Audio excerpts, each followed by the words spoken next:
Round 1. Fight! In 1995, Capcom released a licensed tie-in game based on the 1994 live-action Street Fighter movie. Using Mortal Kombat-style digitization, the game attempted to recreate the film's cast inside a video game. However, it wasn't developed in-house, and neither fans nor Capcom themselves were particularly happy with the result. Even beyond its quality, the very idea of the game became something of a joke, a video game adaptation of a movie that was itself already an adaptation of a video game. What players got was basically just a worse, uglier version of Street Fighter, and the absurdity of that creative Ouroboros is perfectly encapsulated just in its title, Street Fighter the Movie the Game. This kind of circular redundancy was never especially common, but it wasn't a one-off either. In 2009, for example, we got a PSP adaptation of the live-action Dragon Ball Evolution, a game built on the existing Budokai engine, but with its anime characters swapped out for their live-action counterparts. Once again, players were left asking why this thing even existed at all. And these weren't just unnecessary games, they were unnecessary and bad. I bring these up because Pokémon did something oddly similar when it released Pokémon Yellow version. Unlike those other examples, Yellow is a perfectly good game, and often a very charming one. But precisely because its changes are so minor, it ends up feeling redundant in a different, subtler way. Not a failure of execution, but a question of justification. Pokémon Special Pikachu Edition, known colloquially as Pokémon Yellow version, released in Japan in September 1998, timed to coincide with the franchise's first feature film. The Pokémon anime had been running since 1997 and was already a massive hit in both Japan and the West, so Yellow was marketed as a version of the original Gen 1 games that more closely aligned with the TV series, featuring tweaked Pokémon encounters, a handful of new characters, and updated visuals meant to better match the show's overall vibe. So yes, on paper, this was essentially another case of game the movie the game. In practice, though, the differences between Pokémon Yellow and the other Gen 1 titles are fairly modest. You're still playing the same game with the same mechanics and the same map layout, it's just been nudged here and there to better reflect the anime. And since the show itself was already quite faithful to the games, Ash follows the same basic journey, visits the same locations in roughly the same order, and pursues the same goals, Yellow didn't really need to reinvent much. Most mechanics, movesets, and evolution requirements are unchanged, with only a few notable exceptions. For example, Charizard can now learn Fly, and the Old Man in Viridian City has been reworked so you can no longer perform the Missing No glitch the traditional way. Whether that's an improvement or a tragedy is up for debate. Mew glitch still works, though.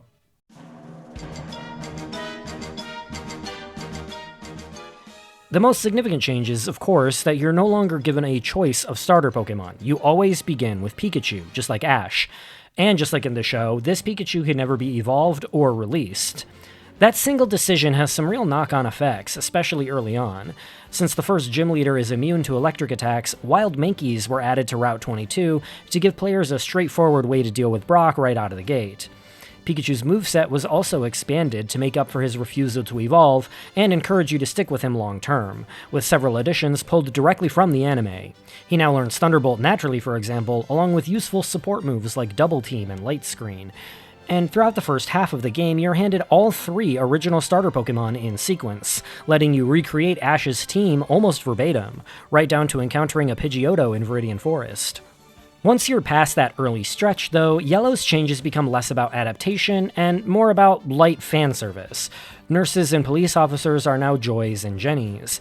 Your rival's sprite has been redrawn to more closely resemble Gary's anime look. A handful of trainers have tweaked teams to reference specific anime episodes. On Route 6, 2 trainers use a Weepin' Bell and a Cubone as a nod to Joe and Giselle from the School of Hard Knocks, while a trainer on Route 9 sports a Sandshrew and boasts about his 100 battle winning streak, referencing the character AJ. There's also a concerted effort to make your Pikachu feel special. Nearly every instance of an opposing trainer using one has been swapped out for another electric type, or something like a Clefairy or Jigglypuff instead. Wild Pokemon distributions were adjusted as well to better mirror the show. Jigglypuff has been moved from outside Mount Moon to south of Cerulean City, Grimer and Muck now appear in the power plant, and this is the only Gen 1 game where Farfetch'd can be found in the wild. On the flip side, Jesse and James's signature Pokemon, Ekans, Koffing, and Meowth, are completely unobtainable in Yellow. But for all these coy little winks and references, the game never truly commits to reshaping its structure. Jessie and James replace certain Team Rocket encounters and appear with their signature trio of Pokémon, but once you defeat them at Silph they don't appear ever again. Brock and Misty have been redrawn to match their anime designs, but there was never any real chance of them tagging along on your journey like in the show. Some gym leaders have revised teams. Lieutenant Surge uses only a Raichu, Sabrina sticks to the Abra line, Koga brings a Venomoth, but then, bafflingly, Blaine doesn't use a Magmar at all, despite that fight being a major anime highlight. And once you're past Fuchsia City, it starts to feel like the premise has quietly run out of steam. Aside from yet another revised Cerulean Cave layout, different from both prior layouts, the final stretch of Yellow is almost entirely identical to the other Gen 1 games. And this is simply because those episodes of the original anime, including the episodes with Blaine, aired in Japan just a month before Yellow came out. There wasn't anything to adapt yet after Fuchsia City while this game was being made, which is kind of funny to think about. They made a Pokemon game that adapted the Pokemon anime at a point in time before the Pokemon anime had even finished adapting the games in the first place.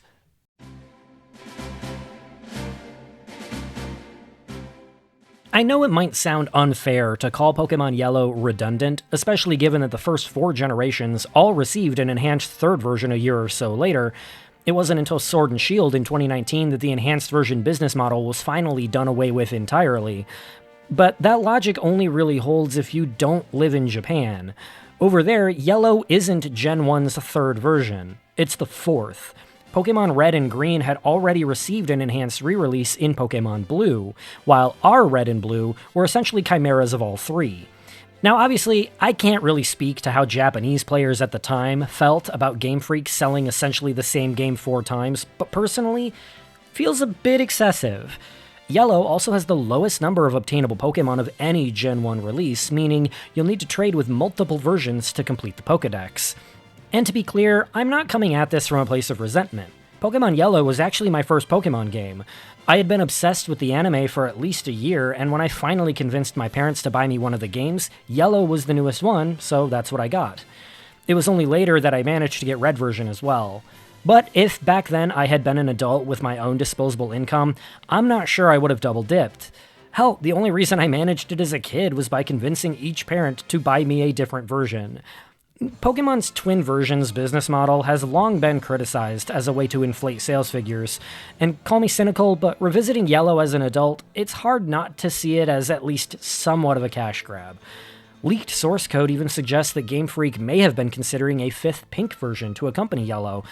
And while Nintendo has never said anything to suggest this, I've always suspected that Yellow was something of a stopgap to make up for Gold and Silver being delayed from 1997 all the way to 1999, though, as with most things from this era of Pokemon, there's never been a clear answer.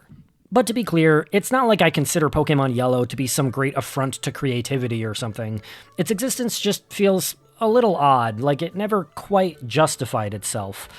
That said, Yellow is still just as fun to play as Red and Blue, and not every change it makes feels arbitrary. Most notably, Pokemon Yellow introduces an early version of a mechanic that would be properly fleshed out in Gen 2, the friendship system. In Yellow, your Pikachu, just like Ash's, refuses to stay in a Pokeball, and instead follows you around the map. At any point, you can turn around and talk to him to gauge his mood, which gradually changes based on how you treat him. Using him in battle, avoiding KOs, and giving him items will endear him to you further, and he'll even react to his surroundings. He'll fall asleep listening to Jigglypuff sing, shiver in fear inside Pokemon Tower, and celebrate after you win battles or catch Pokemon. There isn't much mechanical payoff here. Unlike Gen 2, friendship doesn't affect evolutions or anything, but it's a neat snapshot of the bridge between Pokemon's first 2 generations. Yellow also handles your rival in a slightly more interesting way. In Red, Green, and Blue, his final team is determined entirely by which starter you chose. Since Yellow locks you into Pikachu, your rival instead always starts with Eevee, and its evolutions depend on how your early battles go. If you beat your rival both in Professor Oak's lab and on Route 22, he evolves Eevee into Jolteon to directly challenge your Pikachu on even footing. If you split the wins, he chooses Flareon. Lose both times, and he goes with Vaporeon, apparently confident enough in his wins to be unconcerned with type disadvantage. And of course, the rest of his team shifts accordingly as well. I'm not sure if later Pokemon games ever leaned this hard into context-driven rival dynamics, but I think it's far more interesting than everything hinging solely on your starter choice. though perhaps this was only possible because there was no choice in starter. There are also some genuine technical and presentation upgrades. Yellow adds a few additional sound settings, and Gen 1's Super Game Boy Color palette can now be seen natively on a regular Game Boy Color. Much like with Blue version, all 151 Pokémon sprites and a small handful of field graphics were completely redrawn, this time to better match their anime designs. For the most part, they are clear improvements across the board, but they still didn't fix those ugly back sprites, though. Pikachu's anime soundbites were also digitized, using a handful of Ikue Otani's original voice recordings, so your Pikachu actually sounds like the one from the show, albeit extremely compressed. Apparently, the developers initially planned to do this for most of the Pokédex. Around 75 Pokémon had their anime cries digitized as well, but these went unused, likely due to space constraints and, frankly, because many of them sound pretty terrible when crammed through the Game Boy's speakers. Warning to people wearing headphones, this is probably gonna hurt. Yellow even supports the Game Boy printer, letting you print out Pokédex entries or PC boxes if that's your thing. There's also a Surfing Pikachu minigame you can unlock by teaching Pikachu Surf, something that can only be done via Pokémon Stadium on the N64.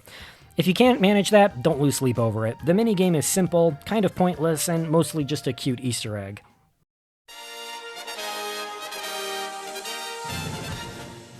Taken individually, these changes are thoughtful, charming, and occasionally even forward-thinking. But taken together, they also underscore the central tension of Pokémon Yellow. It's a game full of nice ideas that never quite add up to a compelling reason for it to exist in the first place. And that's where Yellow's legacy gets interesting. In the end, Pokémon Yellow is a strange entry in the series' first generation. Not because it's poorly made or anything like that, but because it never fully commits to being meaningfully different. Its anime-inspired changes are thoughtful but cautious, sprinkling in references and quality-of-life tweaks without ever really reshaping the experience in any substantial way. It isn't Pokémon the movie, the game in the disastrous sense, but it is Pokémon repackaged to meet a cultural moment when the franchise was absolutely everywhere. Pokémon Yellow was my entry point into the Pokémon games, and I'll always have some affection for it because of that. But looking back, it's hard for me to see Pokémon Yellow as anything other than a very safe, very calculated release. If you were a kid coming in through the anime like I was, Yellow was the perfect entry point, but for everyone else, it's a fascinating example of how even a good game can feel unnecessary when it exists primarily to sell you something you already owned. And in that way, Pokémon Yellow stands as one of the earliest examples of a pattern the series would continue to perfect, selling familiarity as something just new enough to feel essential.